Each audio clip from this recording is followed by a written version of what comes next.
بسم اللہ الرحمن الرحیم۔ جب انسان زندگی میں پہلی دفعہ جیل جاتا ہے تو جیل کے اندر جو داخل ہونے کا راستہ ہے، جیسے ہی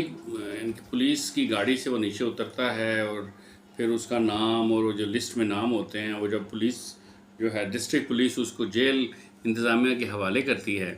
تو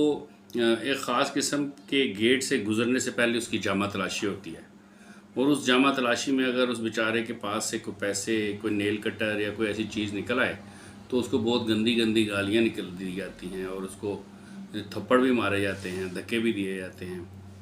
اس پروسیس میں سے جب اس کو بالکل بے ضرر کر دیا جاتا ہے اور پھر جب اس کو آگے لے کے جاتے ہیں تو اس میں اس کو ایک وہ صدر دروازے سے جو ہے جیل، کیونکہ اکثر بیرکس تو اندر کی طرف ہوتی ہیں، ذرا آگے کی طرف ہوتی ہیں، تو وہاں تک پہنچنے میں پہنچ کر جب وہ وہاں پہنچتا ہے تو وہاں پہ اس کو ایک شروع میں جس جگہ پہ رکھا جاتا ہے وہ ایک ایسا عارضی سی بیرک ہوتی ہے جس میں ان لوگوں کو رکھا جاتا ہے جن کا صبح ڈپٹی کے سامنے ملاحظہ ہونا ہوتا ہے۔ تو وہاں پہ پھر اس کی تلاشی بھی لیتے ہیں، اور جو پرانے قیدی ہوتے ہیں ان کی بڑی بڑی مونچھیں ہوتی ہیں، پتلے کالے رنگ، سگریٹ پی پی کے ہونٹ کالے ہوئے ہوئے، ہاتھ پاؤں عجیب سے، کرمنل لوگ جو مختلف قسم کے کیسز میں حوالاتی نہیں ہوتے بلکہ اب سزا کاٹ رہے ہوتے ہیں، وہ اس کا انتظام سنبھالتے ہیں۔ اور عام طور پہ جو پولیس جو جیل انتظامیہ ہوتی ہے وہ ان سے اس کا، کیونکہ حوالاتی جتنے بھی ہوتے ہیں جو بھی ملزم ہوتے ہیں، مجرم نہیں بنے ہوئے ہوتے ہیں، ان کے اوپر سزائیں ان کو نہیں ہوئی ہوتی ہیں، انہی کے اوپر جیل کا سارا سسٹم چل رہا ہوتا ہے، کیونکہ یہ لوگ بہت بے تحاشا پیسہ خرچ کرتے ہیں، ڈرے ہوئے بہت ہوتے ہیں۔ قیدی جو ہوتے ہیں جن کو سزائیں ہو گئی ہوتی ہیں، ان کا جو چاکا ہوتا ہے وہ لہ گیا ہوتا ہے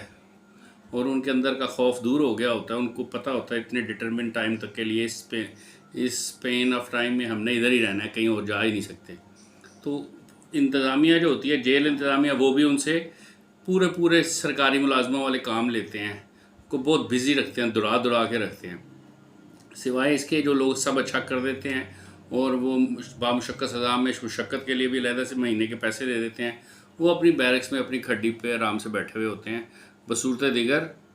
پیسے کے بغیر آپ وہاں پہ سانس نہیں لے سکتے۔ تو وہ جو پہلی رات ہوتی ہے وہاں پہ، وہ بڑی دہشت ناک قسم کی رات ہوتی ہے، اس میں 50 60 70 آدمی، کبھی 50 کبھی 70 کبھی 80 اس طرح کے لوگ ہوتے ہیں، کیونکہ یہ لوگ جتنے بھی اریسٹ ہوئے ہوتے ہیں ان میں سے زیادہ تر ایسے لوگ ہوتے ہیں جنہوں نے پہلے حوالات کاٹی ہوئی، پہلے لاک اپ کاٹی ہوئی ہوتی ہے جس تھانے کی، اور اس تھانے کے لاک اپ میں 2 3 دن انہوں نے گزارے ہوئے ہوتے ہیں، اور اس لاک اپ میں ان کے ساتھ بہت تشدد ہوا ہوتا ہے، تقریباً سب کے ساتھ جسمانی تشدد کیا جاتا ہے، جو کوئی عقیدہ بچ جاتا ہے اس کو نفسیاتی تشدد بہت سارا کیا جاتا ہے، اور وہ وہاں پہ بڑی مشکل سے اس کے پاس اتنا ہی پانی ہوتا ہے کہ یا تو وہ لاک اپ میں تھانے میں کہ یا تو وہ رفع حاجت کے بعد استنجا کر کے پاک ہو جائے یا اسی کو پیتا ہے، وہ علیحدہ سے پانی کا انتظام عام طور پہ لاک اپس میں نہیں ہوتا۔ پھر جو لوگ مشتبہ کاٹ کے آئے ہوئے ہوتے ہیں، جن کو پولیس تھانے میں رکھنے کی بجائے پہلے ہی اپنے کسی عقوبت خانے میں رکھا ہوتا ہے، جو 10 15 20 دن مہینے سے مشتبہ میں ہوتے ہیں، ان کو وہاں پہ وہ بہت زیادہ مارتے کٹتے ہیں، صحیح قسم کو ان کے اوپر لیول کا تشدد کیا ہوا ہوتا ہے، اور ایٹ دی اینڈ بیلف کے ذریعے یا کسی اور طریقے سے خیر میں جب پولیس تھک ہار جاتی ہے تو پھر ان کی گرفتاری ڈالتی ہے اپنے تھانے میں، اور پھر لاک اپ میں ایک آدھا دن رکھنے کے بعد پھر اس کو عدالت کے سامنے، جج کے سامنے پیش کر کے ان کو پھر جوڈیشل کسٹڈی کروا دیتی ہے۔ اب یہ سب لوگ جب وہ ملاحظے سے پہلے والی رات گزارتے ہیں جیل میں تو یہ کئی دنوں سے نہائے ہوئے نہیں ہوتے، تو پھر وہ جب وہاں پہ جاتے ہیں ان کو ایک واش روم ملتا ہے جہاں پہ وہ نہاتے ہیں، ٹھنڈا پانی پڑتا ہے، دماغ کھلتا ہے، تھوڑی ہوش آتی ہے، پیچھے سے لواحقین کو پتہ چل گیا ہوتا ہے کہ ہمارا بندہ جو ہے، وہ ہمارا سجن پیارا جو ہے نا، وہ جیل پہنچ گیا ہے، تو پھر وہ وہاں پہ کہتے ہیں جی آپ کو کھانا ایسا ملے گا اور صبح ایسے ہو جائے گا، صبح آپ سے مشقت کروائیں گے، مشقت میں یہ کو خوفزدہ کرنا شروع کر دیتے ہیں قیدی، اور پھر وہ مشقت کی بات جب ہوتی ہے تو بڑے بڑے اچھے خاصے فنے خان ڈر جاتے ہیں، وہ جیل کا ماحول ہی دیکھ کے ڈر جاتے ہیں، بڑے اچھے خاصے صحت مند جوان 40 45 سال تک کے لوگوں کو اس بات کا بھی ڈر لگ جاتا ہے کہ ہمارے ساتھ کوئی جنسی تشدد نہ ہو یہاں پہ، اور ان کا ویسے ہی رنگ لیموں کی طرح ہوا ہوتا ہے، پیروں کے ناخنوں میں سے جو ہے نا وہ خون ویسے ہی نظر نہیں آتا، وہ جامنی ہو گئے ہوتے ہیں وہاں پہ۔ پھر کبھی کوئی تھوڑا بہت اگر فرض کریں، اب کیا ہوتا ہے کہ وہ وہاں پہ کہتے ہیں بھائی اب یہ جو ہم تم سے مشقت کروائیں گے، یہ نہیں بتاتے کہ صبح ملاحظہ ہے ڈپٹی کے سامنے، کہتے ہیں یہ تو اب تم یہاں پہ آ گئے، ابھی تو تم کو مشقت کرنی ہے، فلاں کام کرنا ہے، فلاں کام کرنا ہے، فلاں کام کرنا ہے۔ تو وہ پھر وہ لوگ اس سے ڈرتے ہیں کہ یار یہ مشقت کرنی تو بڑی ذلت کا کام ہے. کئی سارے ایسے لوگ بھی ہوتے ہیں جو عزت دار ہوتے ہیں اور ان کے اوپر جھوٹے کیس ہوتے ہیں. ان کو تو ایسے لگتا ہے جیسے ہماری موت واقع ہو جائے گی, ہمیں یہ کیا کرنا پڑ رہا ہے. اور اس میں جو لوگ جنہوں نے کچھ کیا ہوتا ہے ہوتے تو وہ بھی انسان ہے نا, ڈر تو وہ بھی جاتے ہیں وہاں پہ جا کر, بچتا تو کوئی بھی نہیں ہے. تو ایسے میں وہ جو قیدی اس بیرک کو چلا رہے ہوتے ہیں, نیو کمرز کو ڈیل کر رہے ہوتے ہیں, وہ ان سے کہتے ہیں اپنے پیچھوں سے پیسے منگواؤ تاکہ ہم تمہارا سب اچھا کریں, یہاں پہ کھانا بھی تم کو اچھا دیں, تم سے محنت بھی نہیں کروائیں گے, مشقت بھی نہیں کروائیں گے, یہ بھی نہیں کروائیں گے, یہ تمہیں مارے گا بھی نہیں کوئی, یہ بھی نہیں ہوگا, یہ بھی نہیں ہوگا. لوگ ڈر جاتے ہیں. کسی کو کہتے ہیں تو 10,000 منگوا, کسی کو کہتے ہیں تو 20,000 منگوا. وہ ہر روز ان کی 1,00,000-2,00,000 روپے کی سے اوپر کی سمجھیں کہ وہ ان کو پاس پیسے آ جاتے ہیں. لوگ ڈرنے میں دھمکانے میں آ جاتے ہیں, اکثر لوگ آ جاتے ہیں. اور پھر اسی طرح وہ پیسے پھر کہتے ہیں ہم آنے اینڈ تک آپ کو ساتھ دیں گے, لیکن وہ 1-2 دن کا ساتھ ہی ہوتا ہے. جیسے ہی ملاحظہ ہوتا ہے ایک بڑے سے حال میں, جب ملاحظہ ہوتا ہے اس سے پہلے ان سب کو ترتیب کے ساتھ ایک بڑے سے آڈیٹوریم میں بٹھایا جاتا ہے کہ تقریباً ان کو 1-2 گھنٹے انتظار بھی کرنا پڑتا ہے. پھر ان کو ترتیب کے ساتھ ان کی حاضری, نام, نمبر, یہ کیس ویس سب سیدھی سائن لائن میں لگ کے وہ بیٹھے ہوئے ہوتے ہیں. تو اس کے بعد جب ڈپٹی آتا ہے تو ہر کوئی شخص جب ایک قیدی جو ہوتا ہے وہ نام پکارتا ہے, وہ ٹیبل لگا کے کرسی لگا کے بیٹھا ہوتا ہے جیسے کوئی پرنسپل یا وائس چانسلر ہوتا ہے کسی یونیورسٹی کا. تو ہر کوئی جب کسی بھی ملزم کا نام لیا جاتا ہے ساتھ میں اس کا جرم بتایا جاتا ہے. پھر جرم بتانے کے بعد جب وہ جرم بتایا جاتا ہے تو اس کا سامنے پیش بھی کیا جاتا ہے ڈپٹی کے. تو ڈپٹی عام طور پہ انگلی کا ایک اشارہ کرتا ہے جس پہ اس کو تشدد کرنا ہوتا ہے. تو جو پولیس والے یا جو قیدی انتظامیہ کے بندے ہوتے ہیں, جو قیدی ہوتے ہیں, سزا کاٹ رہے ہوتے ہیں, وہ اس کو تھپڑے مارتے ہیں, اس کو بے عزت کرتے ہیں. اور ایسے بھی لوگ ہوتے ہیں جن کو ڈپٹی نہیں کہتا, جس کو پتہ چل جاتا ہے اس کے اوپر جھوٹا کیس ہے, اس سے چھپتا نہیں ہے, کوئی اس کو بڑی نظر تیز ہوتی ہے, ہزاروں لوگوں کو ڈیل کیا ہوا ہوتا ہے, لیکن وہاں پہ بے عزتی بہت ہوتی ہے. کوئی جوئے کے کیس میں آیا ہوتا ہے, کوئی لڑکی کے بگانے کے کیس میں آیا ہوتا ہے, کسی کے اوپر زنا کا پرچہ ہوتا ہے, کسی کے اوپر 365 بھی ہوتی ہے, لڑکی کو اغوا بھی کیا, اور پھر قتل, کسی کے اوپر اغوا برائے تاوان کا پرچہ ہوتا ہے, کسی کے اوپر شراب کا پرچہ ہوتا ہے, FIR ہوتی ہے. اب وہ لوگ معزز ہوتے ہیں, چھپ چھپا کے کہیں کسی نے جوا کھیلا اور وہ پکڑا گیا, اور پکڑا گیا تو تھانے سے نہیں چھوٹ سکا اور جیل آ گیا, اور جیل آ گیا تو اب ظاہر ہے پیچھے والوں کو پتہ چلے گا تو وہ اس کو چھڑوائیں گے. تو وہ رات اس کی قیامت کی رات ہوتی ہے. اور وہ ملاحظے کا دن جب وہ ڈپٹی کے سامنے پیش ہوتا ہے وہ بھی بہت بڑی بے عزتی. سوچتا ہے میں پیدا ہی کیوں ہوا, نہ پیدا ہوتا, نہ جوا کھیلتا, نہ یہ والا دن دیکھتا. ہر کوئی اپنے جرموں کو یاد کر کے, اور جنہوں نے کوئی جرم نہیں کیا ہوتا وہ اور زیادہ پریشر میں ہوتے ہیں, یار ہم نے کچھ کیا ہی نہیں ہمارے ساتھ, تو ان کے ساتھ ہمیں بٹھا دیا, اتنا بدتر سلوک. وہاں پہ پھر وہ سلیٹ پکڑ کے اس کا نمبر, نام, یہ جو بھی لکھا ہوا ہوتا ہے اس کی تصویر اترتی ہے ایک سائڈ سے ایک سیدھی اس طرح کر کے. پھر اس کے بعد اس کو وہاں سے چکر میں ہو جاتا ہے, چکر سے اس کو ٹکٹ ایشو ہوتی ہے. وہ اس ٹکٹ پہ بتایا تھا تم بیرک نمبر فلاں کی فلاں نمبر والی میں جاؤ گے, جاؤ. جب آپ وہاں پہ جاتے ہیں تو آپ کی حالت بڑی خراب ہوتی ہے. اب وہ بیرک میں پہلے سے 70, 75, 80 بندے رہ رہے ہوتے ہیں. 2 سیدھے ایسے راستے بنے ہوئے ہوتے ہیں, مطلب تھوڑے سے اونچی تھڑا سا بنا ہوتا ہے, وہ فرش پکا ہوتا ہے, بیچ میں جوتے رکھنے کی جگہ ہوتی ہے جسے موٹر وے کہتے ہیں. جتنے بھی نئے لوگ آتے ہیں ان کو موٹر وے پہ سونا پڑتا ہے. اور جو اوپر سو رہے ہوتے ہیں ان کو انہوں نے ایک چھوٹا سا چوڑا سا یوں سمجھیں کہ 2.5 فٹ اور 7 فٹ لمبا اور 2.5 فٹ چوڑا ایک کمبل, یا یوں کہہ لیں کہ ایک باردانے کا بوری کا سا ایک منظر سا ہوتا ہے. ایک کمبل کہہ رہے ہیں, ظلم ہی ہے اس کو کمبل کہنا. وہ بچھا ہوتا ہے اور اس پہ وہ سمجھیں کہ DHA میں آپ کا ایک کنال کا پلاٹ ہے, اتنی بڑی ویلیو ہوتی ہے اس کی, وہ بھائی اس کے پاس کھڈی ہے. تو جو ملاحظے کی رات ہوتی ہے, صبح ملاحظہ ہونا ہے, ابھی بندہ ملاحظے کے بیرک میں ہے, رات وہاں گزارا ہے, تو اس وقت انسان کو اپنے نئے پرانے گناہ یاد آتے ہیں, بڑا پریشان ہوتا ہے, اپنے دل کے غم ایک دوسرے کو لوگ سناتے ہیں, غمزدہ ہوتے ہیں کہ ہم نے کیا کیا, ہم یہاں پہ کیوں آئے. کوئی کہتا ہے کہ یار سنا ہے کہ کوئی دوسری دفعہ پکڑا گیا ہوتا ہے تو وہ یہ کہہ رہا ہوتا ہے کہ جی سنا تھا کہ جیل میں ایک دفعہ جو آ جاتا ہے اور آ کے چلا جاتا ہے تو جیل ایک دفعہ اس کو دوبارہ بلاتی ہے, مجھے ساتھ ایسا ہی ہوا, دیکھو میں پھر آ گیا ہوں. تو یہ ایک یہ سمجھے موت سے پہلے ایک موت ہے. تو جو جیل کی پہلی رات ہے وہ بڑی خوفناک ہوتی ہے, اور خوفناک کا لفظ چھوٹا ہے, وہ بیتتی بڑی مشکل سے ہے. اس کا لمحہ جو ہے نا 1 سال کے برابر لگتا ہے. اس میں ہر اگلے منٹ میں آپ کے ساتھ کیا ہوگا آپ کو کچھ پتہ نہیں ہوتا. آپ نے 100% تابعداری کرنی ہوتی ہے, اور آپ اپنی عزت نفس بچانے میں کامیاب نہیں ہو پاتے وہاں پہ. وہاں پہ جو چیف ہوتے ہیں، جو اور لوگ جو انتظامیہ یہ سارے کام کر رہے ہوتے ہیں، جو ان سب کو ہینڈل کر رہے ہوتے ہیں، کیونکہ نارمل سی جیل میں 1500 2000 2500 لوگ ہوتے ہیں، اور جو بڑی جیلیں ہوتی ہیں تو 5 6 ہزار جو قیدی اور حوالاتی بھی ہوتے ہیں. تو ایک سے ایک خطرناک آدمی، ایک سے ایک خوفناک آدمی آپ کو وہاں پہ ملتا ہے. آپ کو اس سے ہاتھ ملانا پڑتا ہے، اس کی خیریت عافیت پوچھنی پڑتی ہے، اس سے ڈرنا بھی پڑتا ہے، اس کو ڈرانا بھی پڑتا ہے. یہ پھر سائنس اس کو بعد میں آتی ہے کہ جیل میں رہنا کیسے. تو یہ تو بھائی وہ بیرک تک پہنچنے کا اور ٹکٹ لینے تک کا جو میں نے آپ کو عمل بتایا، یہ تو وہ ہے نا جو عام آدمی کے ساتھ ہوتا ہے. لیکن جو سیاسی لیڈرز ہوتے ہیں،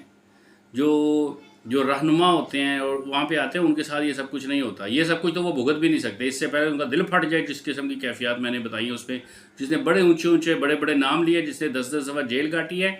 میں اس کو پھر کہتا ہوں کہ زرداری کے علاوہ، زرداری صاحب کے بارے میں یہ نہیں کہہ رہا ہوں، کسی کو بھی آپ لے کے آئیں. شاہد خاقان عباسی بھی بہت دلیر آدمی ہیں، یہ بھی نہیں گھبراتے جیل اور کسی بھی سیل میں رہنے سے. لیکن آپ مجھے باقی بتائیں نا، لوگ کس کے اندر ایسا جگرا حوصلہ ہے کہ وہ عام آدمیوں کے ساتھ جیل کاٹ سکے، عام آدمیوں کی طرح جیل کاٹے. عام آدمی کی جیل اور خاص آدمی کی جیل میں بہت فرق ہے. وہ بی کلاس، اور بی کلاس میں بھی عجیب عجیب نظام ہے، اندر بڑی بڑی سیٹنگز ہوتی ہیں، انتظامیہ بہت پیسے لے لے کے بڑی بڑی سہولتیں مہیا کر دیتی ہے بڑے لوگوں کو. تو آج کی رات چیئرمین پی ٹی آئی کے لیے ایک زندگی کی ایسی رات ہے جو ان کی 72 73 74 75 سالہ زندگی میں کبھی نہیں آئی. اور اگر یہ رات ان کی زندگی میں بہت پہلے آئی ہوئی ہوتی تو آج ان کے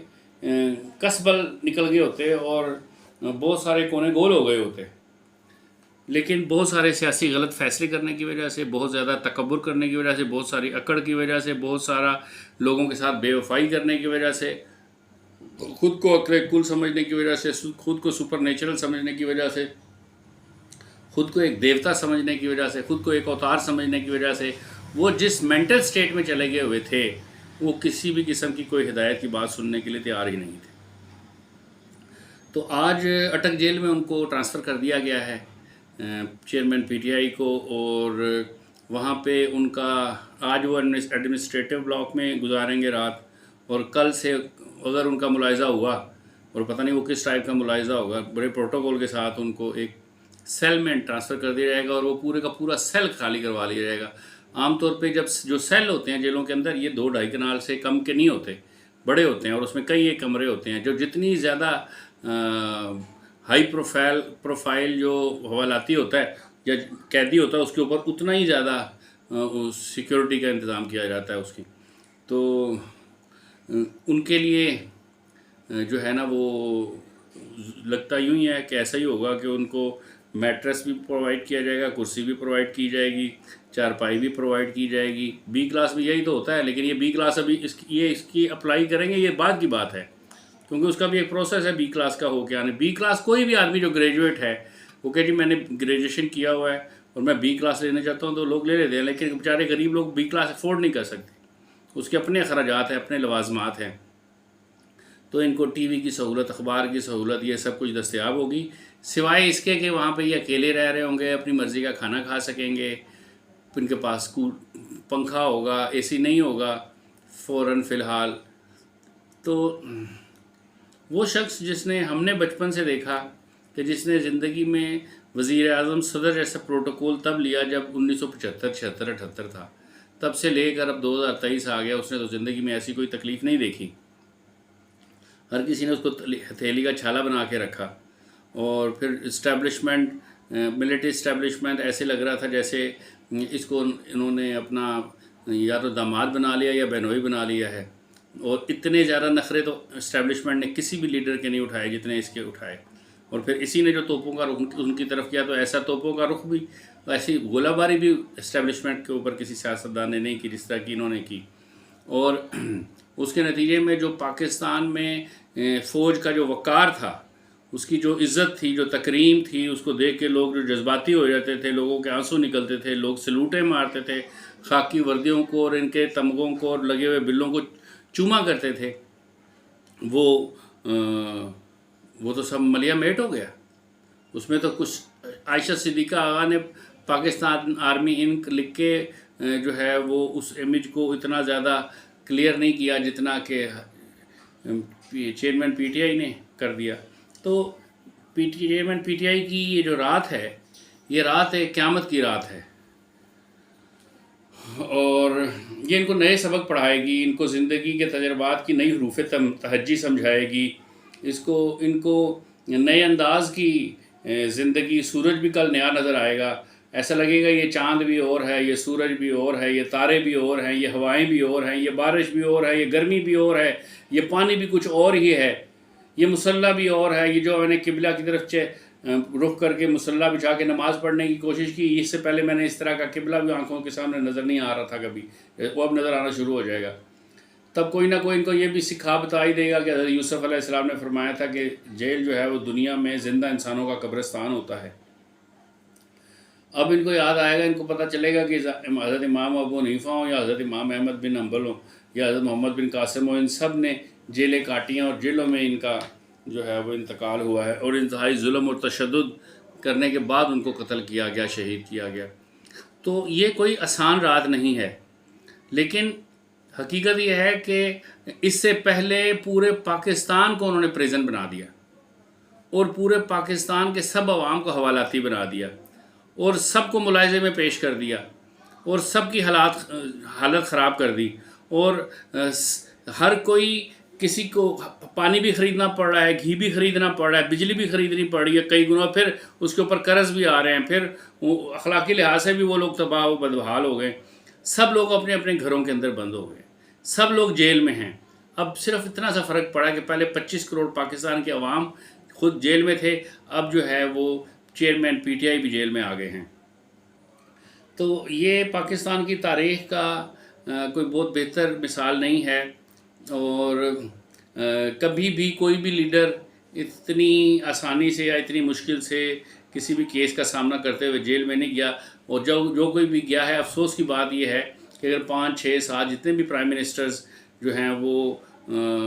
جیل گئے ہیں، ان سب کو جیل تک پہنچانے میں، دھکیلنے میں، ان کے ناک میں نکیل ڈالنے میں ملٹری اسٹیبلشمنٹ کا مین کردار تھا، اور باقی سب اداروں نے ایک کٹ پتلی کے طور پہ اپنے فرائض سر انجام دیے. اس دفعہ بھی لگ بھگ ایسا ہی ہوا ہوگا. تو ایسا نہیں ہے کہ جو اسٹیبلشمنٹ کے مخالف کھڑے ہیں وہ تو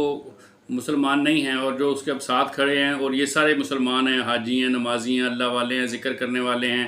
اور مکمل طور پہ عملی مسلمان، ایسا کچھ بھی نہیں. یہ طاقت کا ایک یہ مائٹی مین کا یوں سمجھیں کہ انگلی کا یا انگوٹھے کا اشارہ ہے. جس کو اس نے کہا یہ میرے دوست ہیں، تو وہ سب جو ہیں وہ صاحب ہو گئے، اس کے مصاحب ہو گئے، اور کہا یہ میرے دوست نہیں ہیں، تو وہ سارے جو ہے وہ سزا کے حقدار ہو گئے. کوئی نظام کچھ اسی قسم کا ہے. اب جو لاٹری نکل آئی ہے وہ تو ظاہر ہے شاہ محمود قریشی کی نکل آئی ہے. وہ بہت عرصے سے اس بات کے انتظار میں تھے کہ کب پی ٹی آئی چیئرمین جو ہیں وہ ان پہ کیس ثابت ہو اور وہ جیل جائیں، اور پھر ساری باغ ڈور ہمارے ہاتھ میں آئے، اور وہ انہوں نے باقاعدہ اس کی باغ ڈور سنبھال لی ہے. اب پارٹی کے جو کارکنان ہیں وہ کتنا اس کو فالو کرتے ہیں یہ تو آئندہ آنے والے دنوں میں پتہ چلے گا. انہوں نے کہہ دیا ہے کہ میں جلد اعلان کروں گا کہ ملک گیر احتجاج کریں گے ہم، پرامن احتجاج ہوگا وہ. تو اور ملک بھر میں سے مختلف جگہوں سے لوگ نکلے بھی ہیں احتجاج کے لیے، لیکن ان کا انداز بڑا مہذبانہ ہے. پلے کارڈز اٹھائے ہوئے ہیں انہوں نے، اور پرامن احتجاج کر رہے ہیں سب لوگ،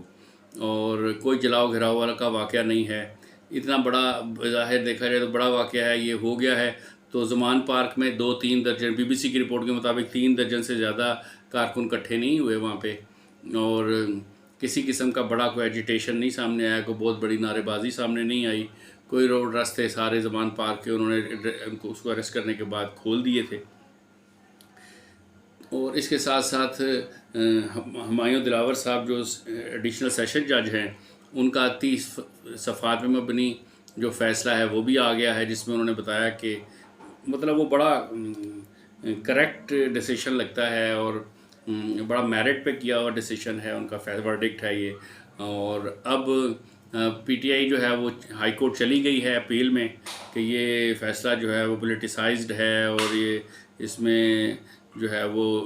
انتقامی رویے کی بو آتی ہے، اور اس طرح کی باتیں کی ہیں انہوں نے. اور اس کے پاس آپشن ہے، 2-3 آپشن ہیں. میں پچھلے والے ویلاگ میں بھی بتا دیا تھا، معطل کرنے کا، کالعدم کرنے کا، یا ان کی اس درخواست کو ریجیکٹ کرنے کا. وہ کیا کرتے ہیں یہ تو بہرحال آئندہ آنے والے دنوں میں ہی پتہ چلے گا، لیکن جو ہوائیں جس رخ کی چل رہی ہیں اس سے اندازہ یہی ہوتا ہے کہ یہ شاید فیصلہ معطل بھی نہیں ہوگا، اور یہ ایسے کا ایسے جوں کا توں ہی رہے گا۔ پاکستان میں مختلف چینلز پہ وہ لوگ سامنے آنا شروع ہو گئے ہیں جو کہ کسی وقت میں راندہ درگاہ تھے، جن کو جیسے شوکت صدیقی صاحب ہیں جو اسلام آباد ہائی کورٹ میں جج تھے اور بہت سارے اہم فیصلے انہوں نے کیے تھے، اور ان کی ایک بڑی اچھی ریپو تھی، اور ان کا چیف جسٹس بننے کا اسلام آباد ہائی کورٹ کا چانس تھا بہت سارا، بلکہ یقیناً انہوں نے بننا تھا، اس کو راستے میں سے پھر ثاقب نثار نے